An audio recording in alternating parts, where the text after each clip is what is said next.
केशव नगर का किसान आदित्य एक मेहनती और ईमानदार व्यक्ति था। उसका जीवन संघर्षों से भरा था, लेकिन उसकी मेहनत में कभी कोई कमी नहीं आई। वह दिन रात मेहनत करता ताकि अपनी बहन मोहिनी का विवाह अच्छे से कर सके। मोहिनी को भी अपने भाई के संघर्ष का अंदाज़ा था। उसे चिंता थी कि कहीं उसके कारण भाई की परेशानियां और न बढ़ जाएं।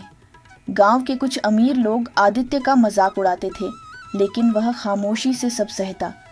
एक दिन गांव में सभा बुलाई गई, जिसमें आदित्य ने अपनी कर्ज की समस्या का जिक्र किया, लेकिन किसी ने उसकी मदद के बजाय उसे ताने ही दिए। आदित्य को इस बार की फसल पर बहुत भरोसा था। दिन रात मेहनत करने के बाद जब फसल तैयार हो रही थी तो अचानक कीड़े लग गए। उसके लिए यह एक झटका था।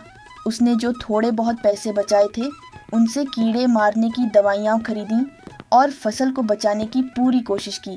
कुछ ही दिनों में फसल फिर से हरी भरी होने लगी, लेकिन अचानक तेज बारिश ने उसकी सारी मेहनत पर पानी फेर दिया।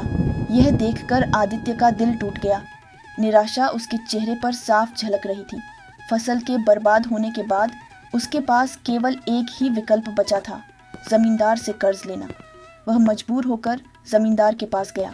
जमींदार ने उसे पैसे तो दिए, लेकिन साथ ही कड़ी शर्तें भी रख दी।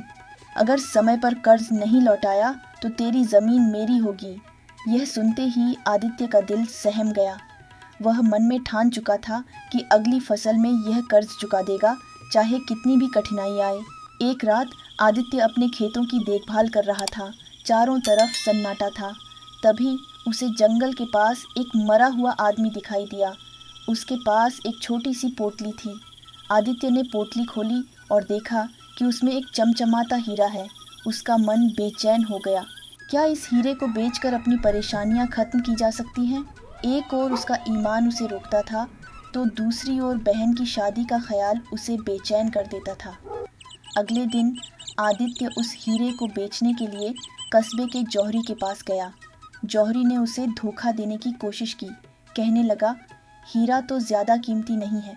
यह सुनकर आदित्य का शक बढ़ गया और दोनों में बहस हो गई। धक्का मुक्की में जौहरी घायल हो गया और आदित्य घबरा कर भाग गया। वह डर के मारे बुरी तरह कांप रहा था। क्या उसने सही किया या गलत? भागते भागते उसकी मुलाकात एक अजनबी व्यक्ति बिरजू से हुई। बिरजू ने उसे सांत्वना दी और कहा, तुम्हें चिंता करने की ज़रूरत नहीं है, मैं तुम्हारी मदद करूँगा। वह उसे एक और पोटली देता है और कहता है, इसे राजा को भेंट में दे दो, वह तुम्हारी मदद ज़रूर करेंगे। आदित्य उसकी बातों में आ गया, बिना यह सोचे कि आगे क्या होगा। राजा विक्रम का दरबार सजाया गया था। आदित्य दरबार में पहुंचा। राजा ने उसकी हालत देखी और उससे पूछा, क्या बात है, बताओ, किस परेशानी में हो? आदित्य की आंखों में आंसू आ गए। उसने सब कुछ बता दिया, अपनी मेहनत, अपने संघर्ष और उस रहस्यमयी पोटली की कहानी। राजा उसकी बातें ध्यान से सुनते रहे। आखिर में राजा ने कहा, बेटा, मेहनत का फल तो अवश्य मिलता है, लेकिन अगर रास्ता सही हो। राजा ने उसे गांव के साधु के पास भेजा। साधु ने उसकी बातें सुनी और बोले, बेटा, सच्चाई और मेहनत से बढ़कर कुछ नहीं।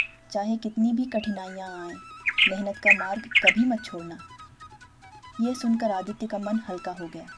उसे अपनी गलतियों का एहसास हुआ और उसने साधु से आशीर्वाद लेकर नई शुरुआत की। गांव लौटने के बाद आदित्य ने अपनी मेहनत से फिर से खेत तैयार किए। इस बार उसने पूरी लगन से काम किया। कुछ महीनों बाद उसकी फसल लहलहा उठी। गांव वालों ने उसकी प्रशंसा की। उसकी बहन मोहिनी का विवाह भी धूमधाम से हुआ। उसकी मेहनत रंग लाई और उसका जीवन बदल गया। आखिर में आदित्य को यह समझ में आया कि कठिनाइयाँ भी हमें सही राह दिखाने के लिए आती हैं। मेहनत, ईमानदारी और सही राह पर चलने का परिणाम सुखद ही होता है। सच्चाई और ईमानदारी से संघर्ष का यह सफ़र हमें यह सिखाता है कि मेहनत का फल हमेशा मीठा होता है।